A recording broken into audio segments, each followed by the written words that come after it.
So now the Paragon is downstairs. Took the glass off, got it on some temporary legs. Let's take a look at it a little bit closer. So obviously a decent amount of damage here.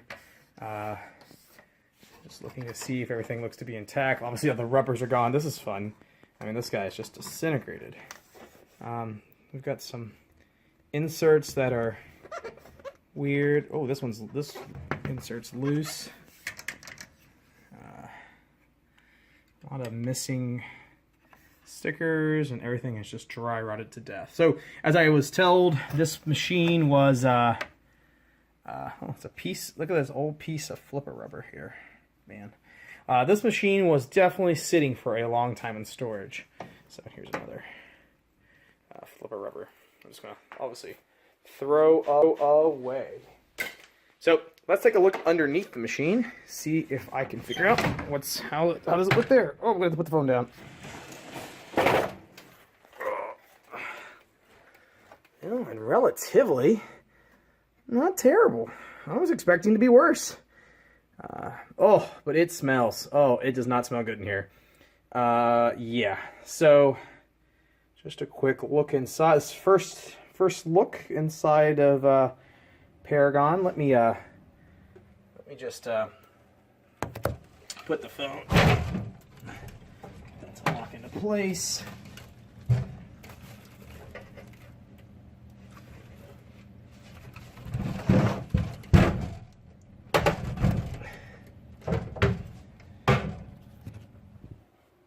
All right, so got the play field stood up properly, and look! Oh, look! It's a friend. Go, little weird spider thing. You're kind of ugly looking. So, Spider 1, Pinball Machine 0. Looks like there's a lot of interesting stuff. Yeah, just smells old though. I don't see any mildew, or mold, but it's definitely been sitting for a while. Everything kind of feels a little crusty. So let's see, do I have any motion? Motion on, yeah. Looks like the drop targets. Again, things look pretty clean. I mean, I don't see any real. I mean, obviously this rusted right here is not gonna win us any winners. So some linkages are gonna have to be changed out. There's our little friend again. Ooh, he's a nasty looking bugger. Yeah, so what we'll have to do next is we'll walk through the whole process of standing one of these up for the first time and figuring out what we need to check before we plug it in. So that'll be the next thing that we'll do with the Paragon. After the Paragon first look, I went ahead and brought up and set down the Flash Gordon. And unfortunately, my first look video disappeared from my phone, so I thought I would just come back real quickly and take another video about the first look for Flash Gordon. So for this machine, I have done a little bit of work so far in terms of getting it going. The first thing that I did, let me just back up, is that the MPU board did not really work. It was basically saying that U11, which is one of the PIAs, was bad. And if you can see here, there's quite a bit of corrosion in and around. Actually, you can actually see it coming through the connector right there. And there on the side. So that MPU board, I mean, this could potentially be saved. I usually, if I get this much alkaline damage, I just use them for parts. So, you know, if there, some of these, some of the chips and whatnot I may save to pull over. Like these dip switches are still good. I would keep those. But, for the most part, this board is going to be basically junk. And I'm going to go put that back where it needs to be. But in terms of Flash Gordon, I do want to just kind of share a little bit of what it looks like in terms of inside and outside the unit. So, again, this was a machine, from what I was told from the person I bought it from, that was in a home for a while and then was stored for a little bit of time. Unlike Paragon, that was stored for about 15 years, this machine was stored for maybe 3 or 4 years. And it still shows that it's got some issues. So the one thing you'll see here is lots of paint loss is kind of the number one thing, like we showed in the video of it upstairs. But in terms of that, everything else kind of is still here. You can see I cleaned off just some of this plastic, and the plastic actually looks pretty good. It's a little yellowed, but nothing seems to be terribly broken. The drop targets need to be replaced, but that's normal. Nothing seems to be necessarily broken, just really dirty. Everything has a layer of grime on it. I do know that it was in a home for a while, for about 10 to 15 years, but I don't think it was ever really maintained from that side. So one other thing I did notice is that there's like the strobe light board does not work, but I'll show that here in a minute. Let's go inside the machine, or inside the back box. Everything else back here looks pretty decent. I do know that all the displays work, which we'll show here in a moment, that's a great thing. Here is the Dash 35 board that I put in. This board, as you see, it says board works, but it's got some problems. One thing, it's been jumpered to death. We've lost a lot of the through holes on the jumpers just because I am not the first person ever bought this board.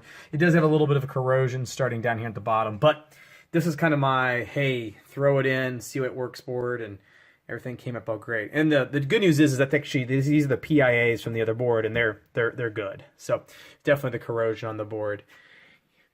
Solenoid driver board, everything seems to work well there. The infamous squawk and talk board. I was expecting to have a lot of issues with this board, but so far it's been great. I will tell you that the pots seem to be a little wonky, so probably something worth changing out, but that's normal.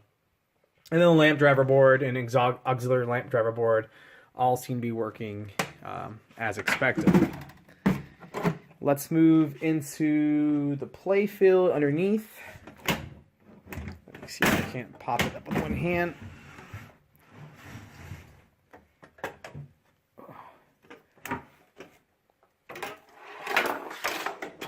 I did not take the ball out.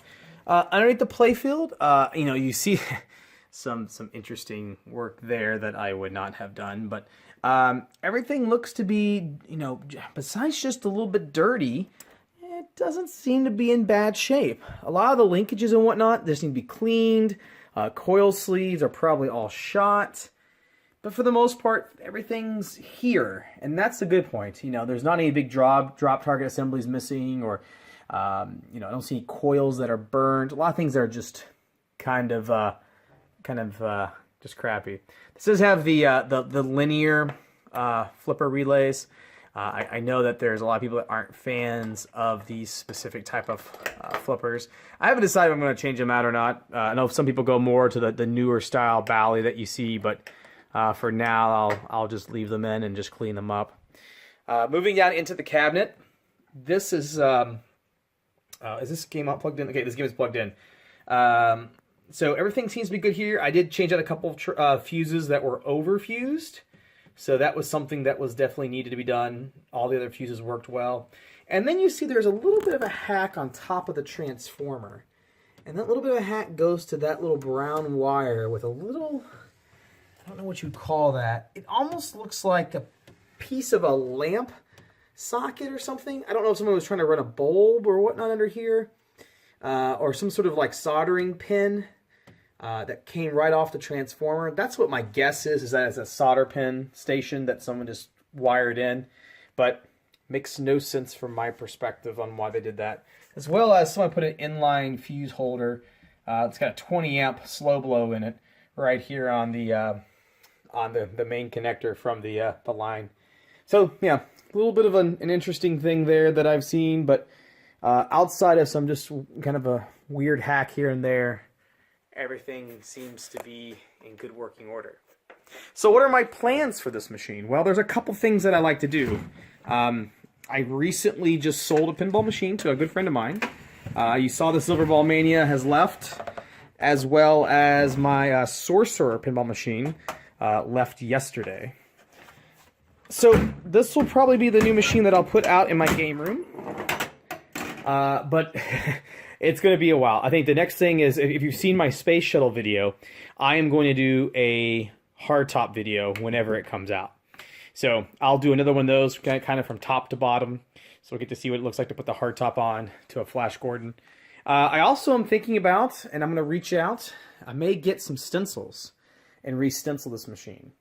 So that could be something that I may end up doing as well, because I think this machine could really pop with more of the bright red and not as much of the faded possibility. So, I'm on the possibility of maybe making this a much, much nicer machine. That's kind of my plan right now until something changes. But let's go ahead and turn it on, see what takes place.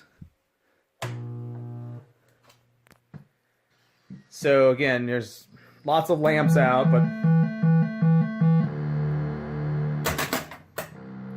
everything comes up. Let's see, I think it's got, yep, it's got a credit on.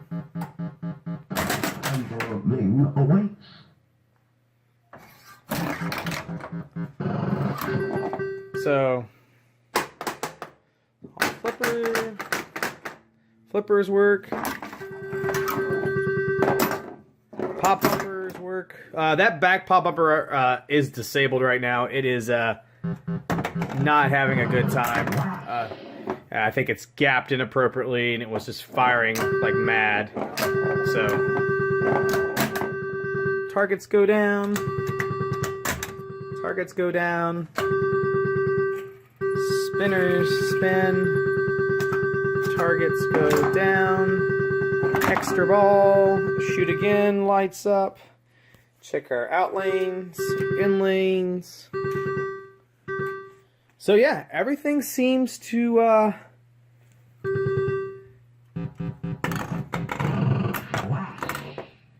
everything seems to kind of work. Oh. Okay. Star rollovers are just really dirty. I'm guessing they're just super dirty, and that's the reason why those seem to work. So may have to pop those out. Yeah, other than that, I mean, everything seems to be here. We can see that we have score being kept appropriately. Still have 7 credits. This is ball 1. The game is currently set on a 5-ball game.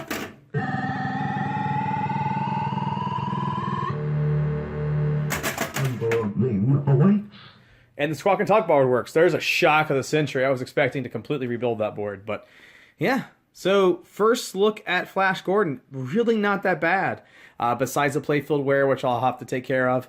Yeah, the game works. So we'll probably tear this one down together after I finish and come back to poor lowly Jurassic Park sitting in the corner, getting no love. But that's a clean playfield. Look how clean it is. All right.